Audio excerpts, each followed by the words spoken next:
Hello. I'm going to have to fix that level at some point. But the trouble is, I want it sort of focused at an angle. And it's getting it lined up right. So, possibly the cheapest book in this batch about castles. Horrible Histories, Crackin Castles. Now, why have I got this in here? Because, for starters, it has Quarth Castle in it. Always a nice one to have in here. And it has Abovgani Castle in it. Always a nice one to have in here.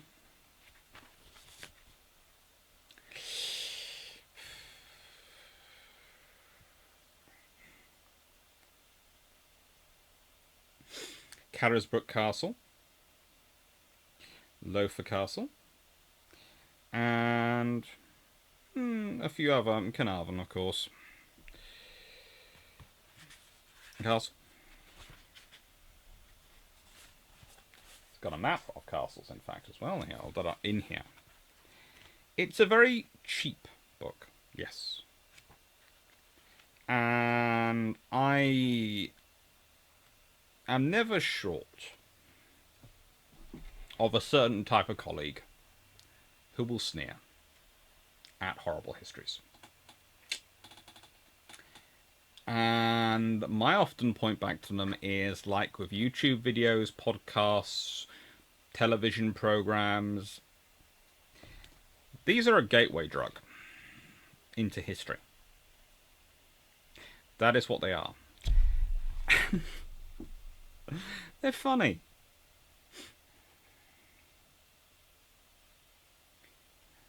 You know, they are really, really quite cool. They're really quite funny. And I'm going to avoid getting into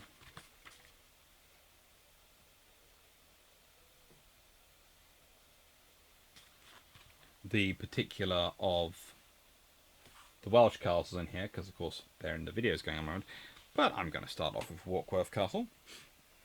Matilda's son, Henry II, took the throne and is remembered for ordering the death of Thomas of Becket, the Archbishop of Canterbury. 4 of Henry's knights chopped Becket down in the cathedral, and his brains flowed over the floor. Henry seemed cursed with bad luck. He had a wife, Eleanor, and sons, Henry, Geoffrey, Richard, and John, who went to war with him. Then there were the Scots, who kept raiding the north and attacking castles like Warkworth. Terrible tale of Warkworth Castle. Bertram de Buffel fell in love with Isabel Widdrington of Northumberland. She promised to visit him, but after a week she hadn't arrived. Bertram sent out to find her. Bertram learned Isabel was being held prisoner in a Scottish castle and hurried to find her. He watched the castle in secret. On the second night, he saw a woman climbing down a rope from the tower and a man dressed in tartan helping her. It was his beloved Isabel. Bertram followed the couple away from the castle and then jumped out in front of them. He told the man in tartan to release her. In a rage, Bertram stuck at the man who had fell to the ground. Balmy Bertram raised his sword to strike again, but Isabel threw herself between them. Of course she copped the sword, which went clean through her and killed the man. For her dying breath, Isabel explained, "This brave man disguised himself as a Scot to help me, and you've killed him. Who is he?" "Your own brother." Heartbroken Bert returned to Northumberland, where he was granted sanctuary by Lord Percy at Warkworth Castle. The killer gave up all his wealth and left the castle to build the hermitage nearby. He carved a small chapel out of the rock face and spent years in prayer until his death. The ghost of Bertram de Bothwell still haunts the hermit cave and castle. And then it goes on to a Did You Know section. The first Warkworth Castle, made of wood, was so feeble that when the Scots arrived in 1174, the people chose to hide in the church instead. 20 years later, Robert Fitzroger owned the castle and started building the strong stone walls you see today. Sir Henry Percy ruled the north when Henry IV was on the throne, and lived at Warkworth. He was known as Harry Hotspur. Warkworth Castle and Hotspur are famous for being part of the action of the Shakespeare's plays about Henry IV. The legend. Harry Hotspur was killed when he raised the visor in his armour helmet and was shot in the mouth by an arrow. His head was cut off and stuck on a pole over York City walls. Visitors to Warkworth say they've seen a grey lady in one of the towers. This is said to be the ghost of Margaret Naval, Harry Hotspur's mother. You will find there are a lot of grey or white ladies haunting castles. They should get together and form a club. As you wander the walls, don't be surprised to spot the ghost of a young man running alongside you. Could it be Harry looking for his head?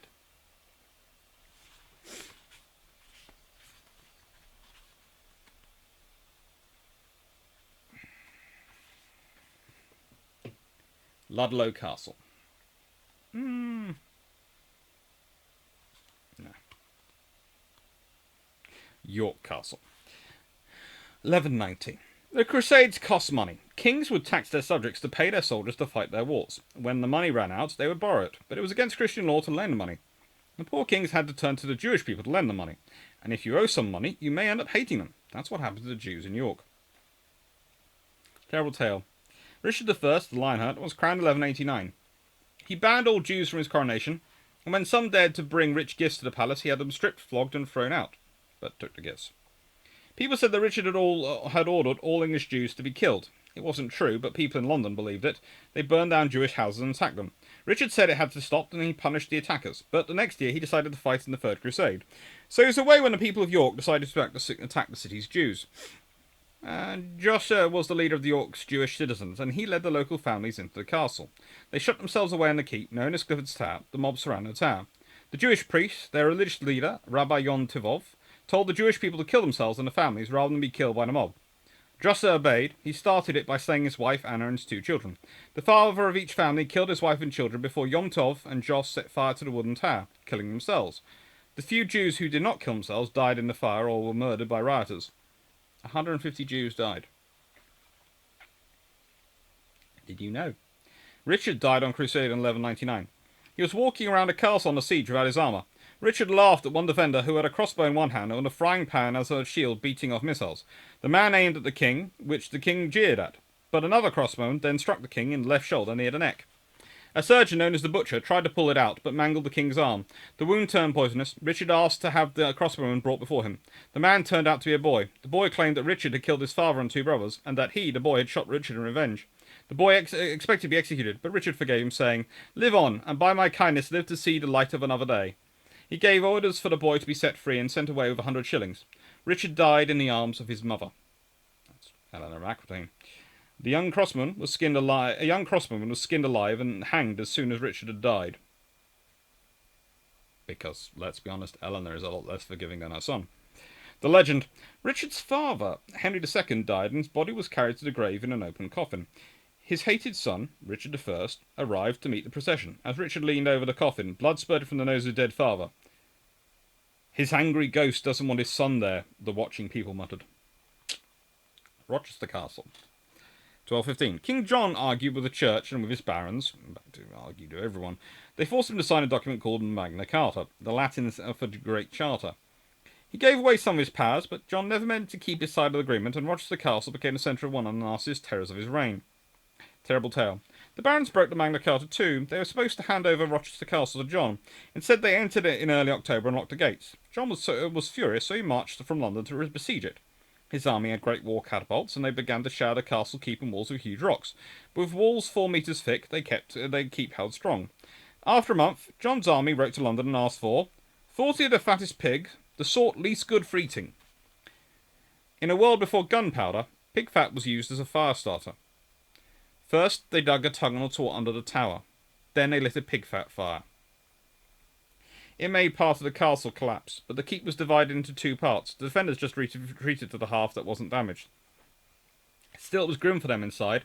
The soldiers were forced to kill their horses and eat them. Nay, it's true. Then the fighting men sent the weakest people out to save on food. Some reports say they had their hands and feet cut off by King John's men. By the end of November, the defenders finally gave up and made prisoners. John wanted his attackers to kill all the defenders who had given them so much trouble. King John's men didn't do that. They said one day it might be their turn to be besieged, and they didn't want mass killing to be a habit. There was just one defender, an archer, who had once fought for the king, then switched sides. They decided to hang him. Did you know? Ruthless John had captured his nephew, Arthur, and imprisoned him in Paris. John got drunk, killed Arthur, tied a stone round his body, and threw the corpse in the River Seine. The legend. In 1264, the castle at Rochester was defended by Ralph de Capo, who was planning to marry Lady Blanche. One of the attackers was Sir Gilbert de Clare, a jealous man because Lady Blanche had turned him down. Ralph de Capo left the castle with some of his men to drive off the attackers. Gilbert de Clare circled round and entered the castle dressed in a suit of armour, looking just like one worn by de Capo. Sneaky or what? He caught up with Blanche on the battlements and grabbed her. She struggled to push de Clare away. Her lover, de Capo, came back in time to see her struggle. He was a great shot of a bow. He fired an arrow, which hit the Clare, but it bounced off his armour and went through the heart of Lady Blanche, killing her. Her ghost, dressed in a white robe, still with the arrow through her heart, forever walks the battlements near the round tower. Oh, how more like. Beeston Castle.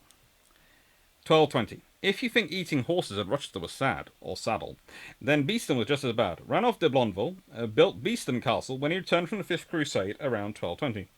Terrible tale. To provide the castle's inhabitants with a supply of fresh water, 2 wells were dug into the rock. One of them, 124 metres deep, is one of the deepest castle wells in England.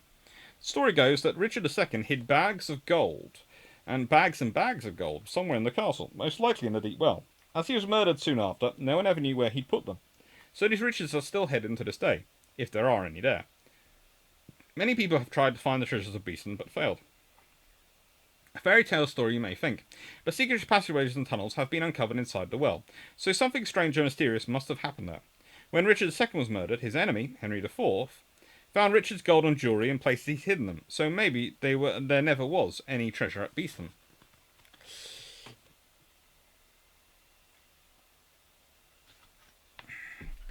Did you know, in the English Civil War in the 1640s, the castle was captured by one side and then the other. In 1643, the Royalist Captain Thomas Stamford and 8 soldiers from that army crept into Beeston at night. The castle governor, Captain Thomas Steele, was so shocked by the crafty attack that he surrendered. His attackers had spared his life, but Steele was shot by his own side for losing the castle. The legend. When King Charles I was captured, his royalist troops surrendered Beeston one last time. They were in terrible state. The last royalists were so desperate for food, they were forced to eat castle cats. Ugh. The winners reported there was neither meat, ale, nor beer found in the castle. Only a piece of turkey pie, 2 biscuits, and a pair of live peacocks. Lucky peacocks. Bedford Castle, 1224. King John died in 1216, and his son Henry III reigned, and reigned, and reigned. In 1224, the Baron Fawkes de Burt fell out with Henry III, and the king marched on Bedford Castle. Fawkes had left the castle in the hands of his brothers William with 80 men to defend it.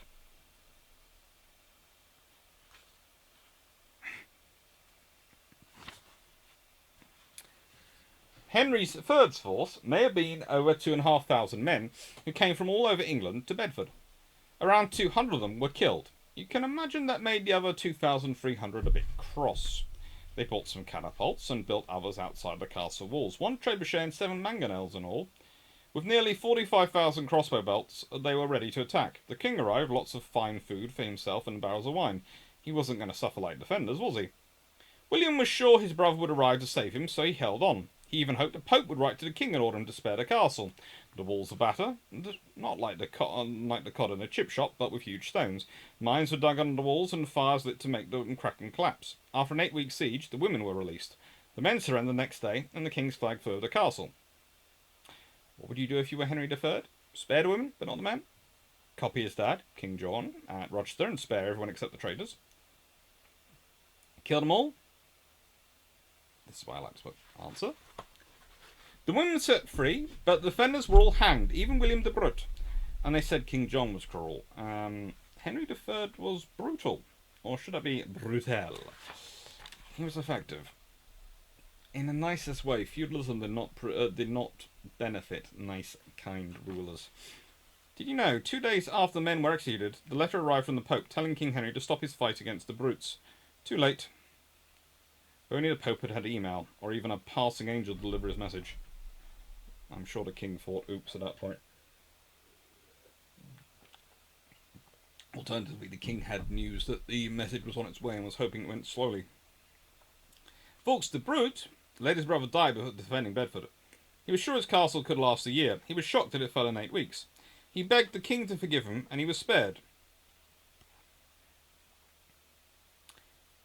He'd started the trouble that led to his brother nearly 80 men being executed, but he lived on. He was just exiled to France.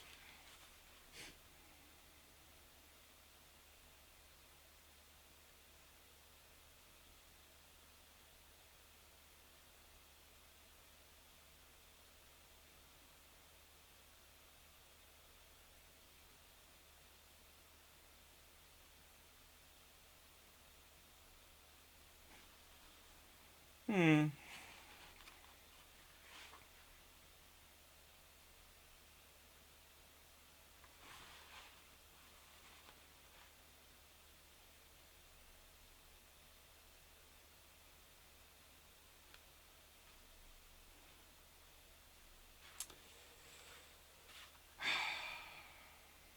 Berkeley Castle. This will be the last one.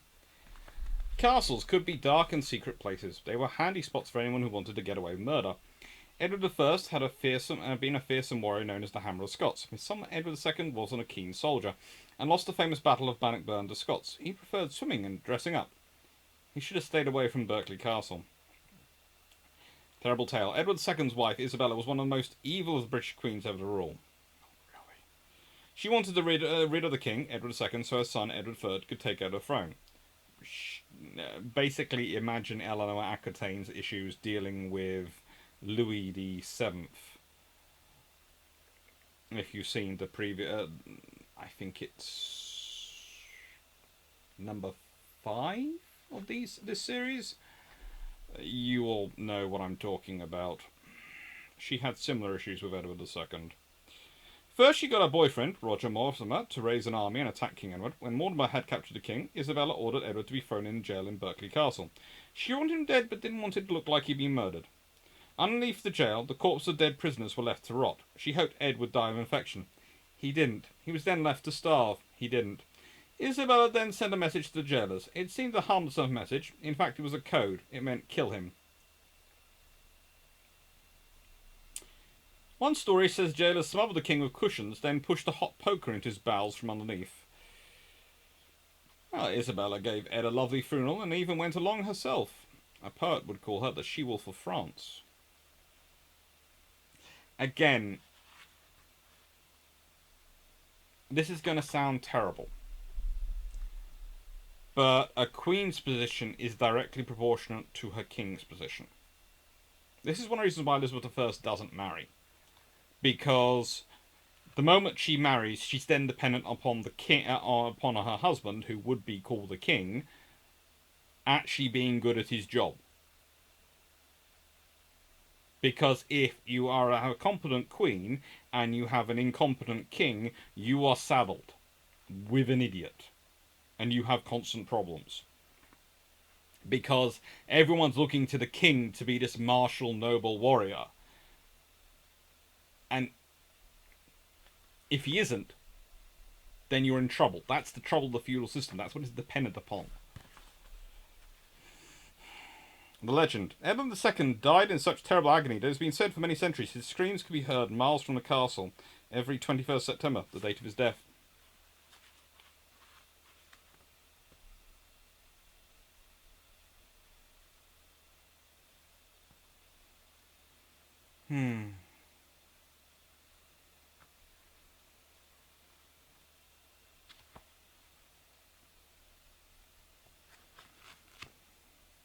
It's a good book. And it's worth a read. It's full of fun little stories. Anyway, thank you everyone for watching this. I hope you enjoyed it, and I hope you'll join me for some more. If you liked, please do like, and maybe click on the subscribe button. Possibly even a little bell, which gives you an alert when a live comes up. And if you feel like supporting my research, well, I have links to Patreon and joining the channel down below. They have different things. Patreon, they get to both suggest topics and then vote on the ones I select from the suggestions.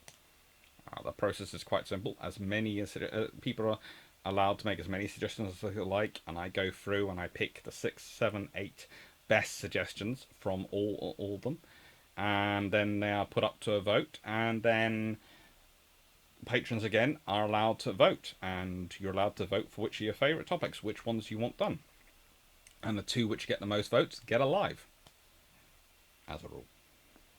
Sometimes it's the 3 which get the most votes because there's a joint second, just to make the logistics more difficult for me. But I do love them, and I love the variety of topics I get, so that's always good.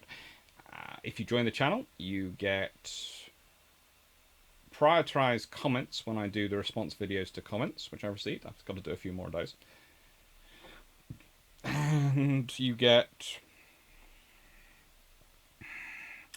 emojis. Now, this sounds like a strange thing to be doing, but I'm making my own emojis for this channel, and the more people who join the channel, the more emojis I get to make, and therefore the variety of specialist emojis you get. There's a Blackburn one, there's a Tribals, Battles and Darings one, there is a Beef Wellington one, there is a Catalina one, there is a whole load of other ones planned.